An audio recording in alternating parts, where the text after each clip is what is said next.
This is Earl Vernacular TV, being blunt and sparking conversation. Sparking conversation. Finally, a congruent effort by the international community. The international community has been split on this Israel total war that has been declared on Hamas in Gaza.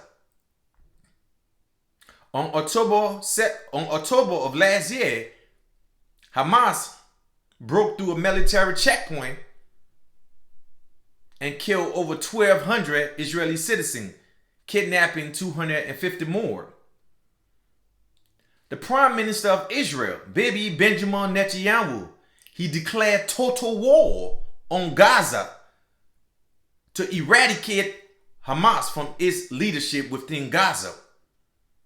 Within 5 months, the bombing campaign has taken place. Over 31,000 Palestinian women, children are dead. The international community is having a conversation, questioning the legitimacy now of the United Nations as a whole. Because the United Nations body cannot come up with a resolution to address this catastrophic conflict between Israel and Hamas.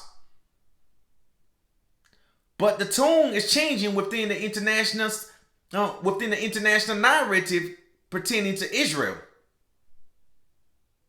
The West have always controlled the narrative pertaining to Israel in the Security Council. However, on Monday, the United States of America, President Joe Biden and his administration abstained from the vote in the United Nations Security Council, and a binding resolution by the Security Council was passed calling for immediate ceasefire between Israel and Hamas. The Israeli government said they are not going to abide by this binding resolution.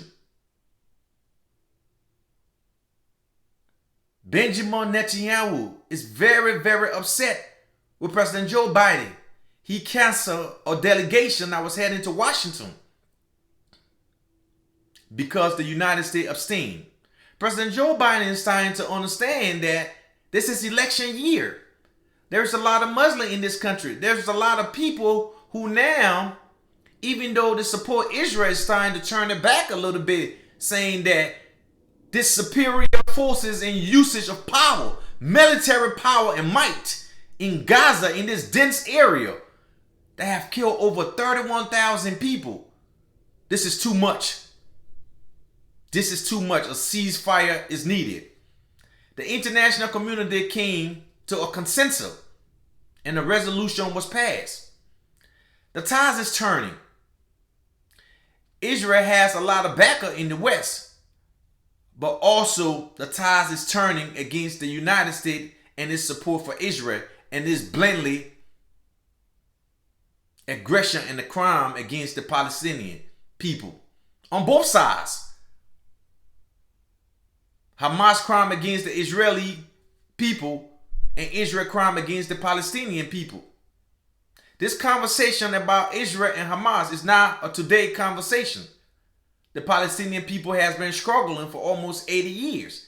The Palestinian people, they remember the Nakba. They understand the Nakba. That's why they fight continuously for their survival. But Benjamin Netanyahu is very upset with President Joe Biden. He canceled a delegation to Washington. Very vexed, mad that Biden did not veto the resolution and the resolution passed.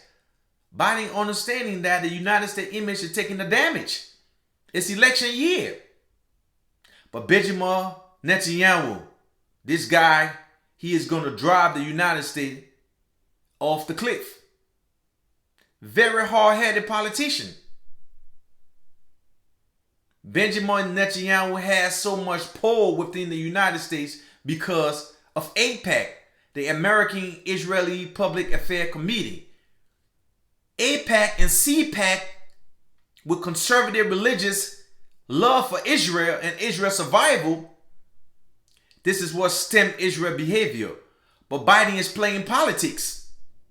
Biden on United Nations ambassador, Lena Thomas Greenfield, she stated that the resolution is non-binding. But the United Nations Security Resolution is binding. It's an international, it's binding internationally in international law. The tide is turning against Israel. Israel is starting to become a pariah.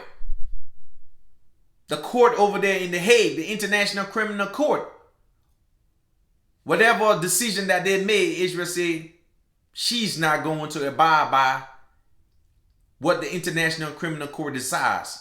Israel now saying that she's not going to abide by what the United Nations Security Council has decided. The tide is turning. America support Israel die-hardly, unwaveringly. However, it could be because of politicians like Benjamin Netanyahu, because a politician like himself, he could be tarnishing America's image. America's image is already tarnished because she support Israel with all those military means and might that Israel have utilized to be in comparative power against its Arab neighbor. Whether it's in Lebanon or whether it's in Gaza, Israel maintained superiority in forces and military hardware provided by the United States. The United Nations Security Council has decided with a resolution. Let's see where this goes. But AIPAC and CPAC, the strong support that they got in America for Israel, it makes it very hard for every politician to go against Israel. You got Democratic leadership in Chuck Schumer. He even calling for a new election in Israel to remove baby Benjamin Netanyahu, the prime minister. Because this guy is going to drive America off the cliff. It's election year and Biden is playing politics. He want to appease the international community. Just like his predecessor before him, President Obama. When Obama was in office, Benjamin Netanyahu have no respect for Obama. He showed up to the United States and spoke to Congress with Obama not even knowing. That's how much power Benjamin Netanyahu has on the United States Congress. That's how much power Israel have on the United States and its Congress. But the times is changing. The narrative is changing. The United Nations Security Council has passed a resolution. We will see what, unfold.